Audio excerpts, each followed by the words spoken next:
आज हम आपको भारत के पहले राष्ट्रपति चुनाव की कहानी भी बताना चाहते हैं, क्योंकि इस कहानी की मदद से आप ये समझ पाएंगे कि भारत में राजनीतिक परंपराएं अब कैसे बदल गई हैं।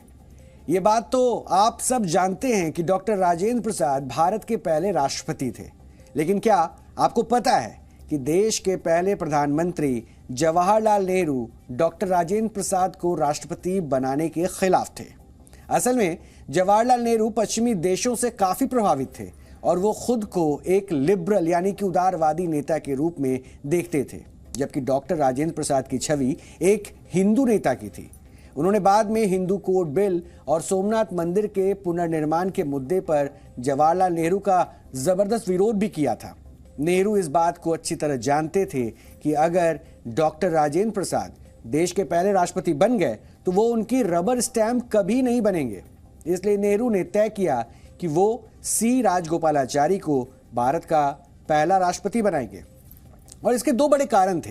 पहला, सी राजगोपालाचारी उस समय भारत के पहले गवर्नर जनरल के रूप में काम कर रहे थे, और दूसरा, उनके सैद्धांतिक विचार भी नेहरू से काफी मिलते थे। हालांकि कांग्रेस के नेताओं ने उन्हें लेकर उनके राय बिल्कुल बटी हुई थी, यानी दो तरफा राय थी, दो अलग अलग राय थे, और कुछ नेता तो सीधे तौर पर उनका विरोध भी कर रहे थे।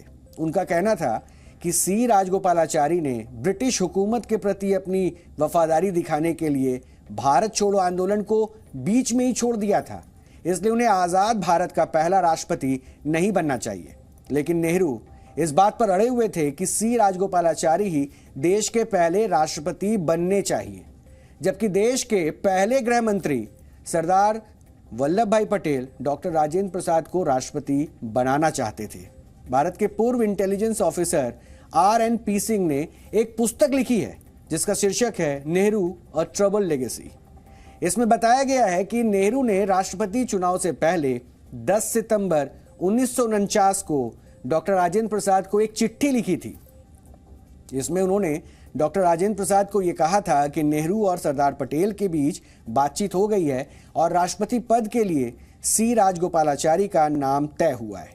डॉक्टर राजेंद्र प्रसाद ने जब ये चिट्ठी सरदार वल्लभ भाई पटेल को भेजी तो ये खुलासा हुआ कि सी राजगोपालाचारी को राष्ट्रपति बनाने के लिए नेहरू और सरदार पटेल के बीच कोई भी बातचीत कभी नहीं हुई थी। यानी इस पुस्तक के मुताबिक ऐसा दावा किया जाता है कि नेहरू ने तब अपनी चिट्ठी में डॉक्टर राजेंद्र प्रसाद को झूठ बोला था। लेकिन जब इस झूठ से पर्दा उठा तो नेहरू को मजबूरन बैकफुट पर आना पड़ा, और इस तरह डॉक्टर राजेंद्र प्रसाद का नाम भारत के पहले राष्ट्रपति के लिए फाइनल हुआ था।